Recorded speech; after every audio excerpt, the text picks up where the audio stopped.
కథను బట్టి తమ ఇమేజ్‌ను మలుచుకోవాలా? లేక తమ ఇమేజ్‌కి అనుగుణంగా కథ ఉండాలా? అనే విషయంలో అగ్ర హీరోలు రకరకాలుగా తర్జన భర్జనలు పడుతూ ఉంటారు. అప్పుడప్పుడు పప్పులో కాలేస్తూ ఉంటారు. మన పవర్ స్టార్ 'పవన్ కళ్యాణ్' కూడా ఈ విషయంలో మినహాయింపేమీ కాదు. నెల్లూరు వీఆర్ కాలేజీలో ఇంటర్మీడియేట్ ఫెయిల్ అయిన పవన్ తన తొలి కథను ఎంపిక చేసుకోవడంలోనూ ఫెయిల్ అయ్యాడు.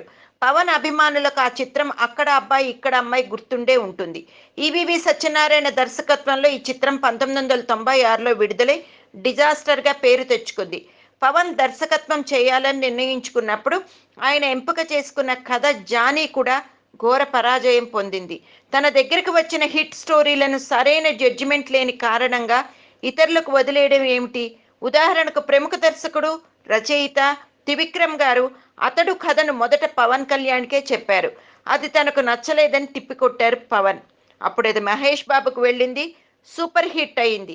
అలాగే పూరి జగన్నాథ్ గారు 'పోకిరి' కథను ముందుగా పవన్ కళ్యాణ్‌కే చెప్పారు.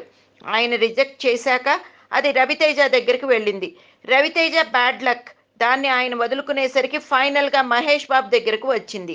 ఆ కథలో ఉన్న దమ్మేమిటో పసిగట్టిన మహేష్ బాబు వెంటనే ఓకే అని రంగంలోకి దిగారు. 'పోకిరి' సూపర్ డూపర్ హిట్ అయింది. మరి తాజాగా 'కాటమరాయుడు' విషయంలో పవన్ జడ్జిమెంట్ ఏమవుతుందో వేచి చూడాల్సిందే అంటున్నాయి ఇండస్ట్రీ వర్గాలు.